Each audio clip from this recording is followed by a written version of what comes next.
In this tutorial, we will see how we can transform our water droplet sketch into a realistic drawing. We'll break down the process of drawing a realistic water droplet by exploring light and shadow. Then we'll apply those skills to different water droplet shapes. And finally, we'll tackle more complex droplets using our shading knowledge. The shading process works for all kinds of droplet shapes. Learning how to draw a water drop also requires minimal materials, so what you will need in this tutorial are HB, 3B, and 6B pencils, eraser, pencil sharpener, and a brush for blending. Start by drawing a simple circle with your HB pencil, but don't press too hard. Keep it light. Now add a little arch-shaped shadow on one side of the circle. This is where the droplet would be casting a shadow on the surface it's on, but leave a little gap in the middle of the shadow. This gap represents the light passing through the droplet. We're going to give our droplet a little sparkle by adding a light reflection on one side of the circle. Think of it as a little circle or curved shape drawn inside the bigger circle. Keep it small and round. Make sure this light reflection is on the opposite side of the shadow that the droplet is casting.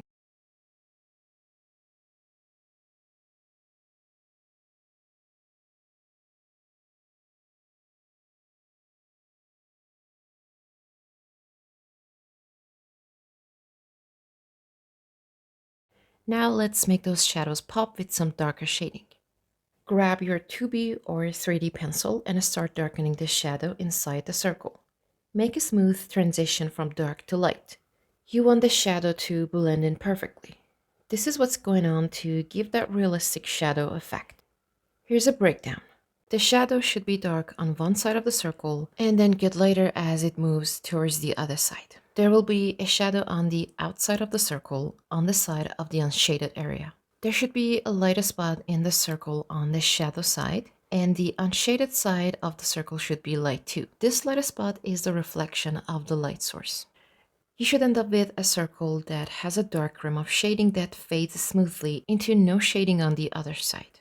Remember, water droplets are different from solid objects because they're transparent, so light and shadows act a little differently. They bend and move through the droplet in interesting ways.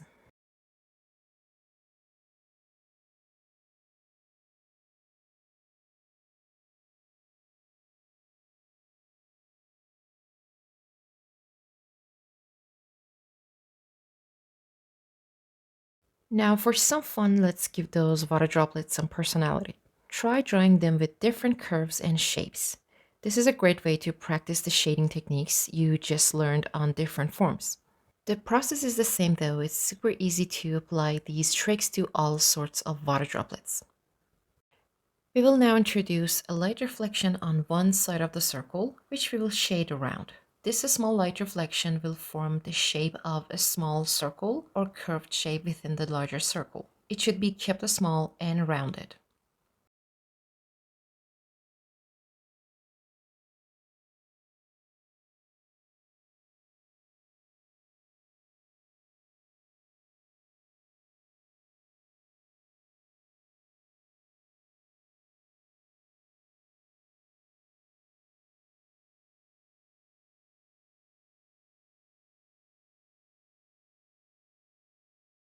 Ensure that this light reflection is positioned on the side opposite to the shadow cast by the droplet onto the surface. This step involves deepening our shadows with darker shading. We can use our 2B or 3B pencil for this.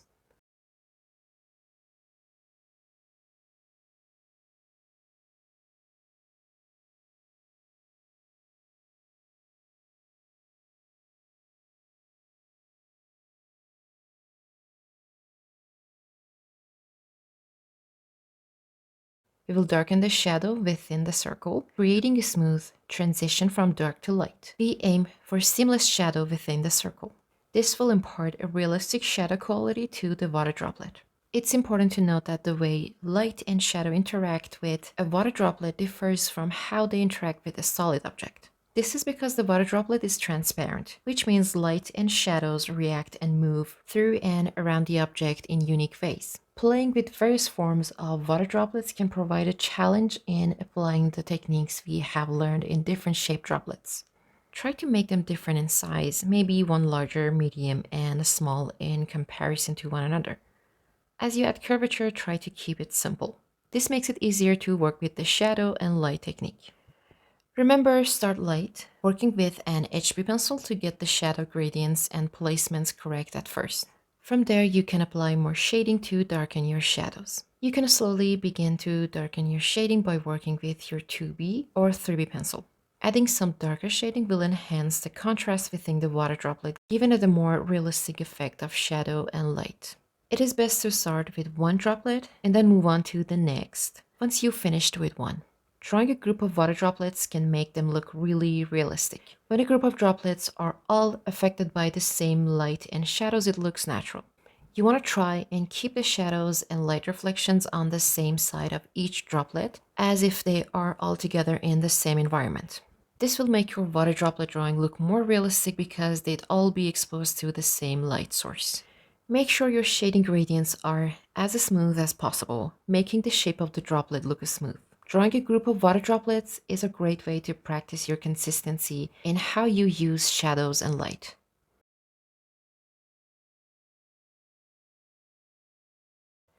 Now that you know how to draw realistic water droplets, you can use these techniques to practice and apply them to other shapes. Some water droplet shapes can be more complex, which can create some interesting light and shadow patterns. Creating complex water droplets requires some real-life observation. Take a look at water droplets in the shower or flick some water onto a hard surface. Sometimes the droplet stretches out, making the light bounce off it in interesting ways. So use a reference when drawing a non-circular water droplet. It's always helpful. The process starts the same way. Create a light sketch of the water droplet. Focus on the outline of the shape, no matter how complex it is. This will give you a good guide to draw inside and around. From here, it's about capturing what you see through the water droplet and how that translates into your drawing. Often this means there will be different tonal variations as the droplet distorts the surface it interacts with. This can create sharp lines within the droplet. However, the concept of light and shadow formation stays the same. There will always be a single light source that provides a reflection of light, and there will always be shadowing inside and around the droplet. However, the details within the droplet change slightly because of its shape. That's where observing real water droplets comes in handy.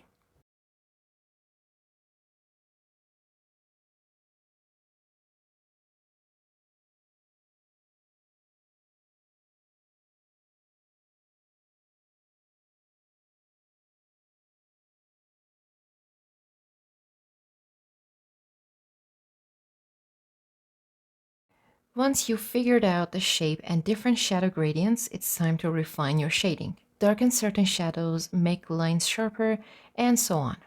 Refining the details at the end of a drawing is a process that should take some time, helping your water droplet look more realistic. Learning how to draw a water droplet is a fun and simple activity that can add a beautiful touch to your artwork. Water droplet drawings are so interesting because they add another dimension to art.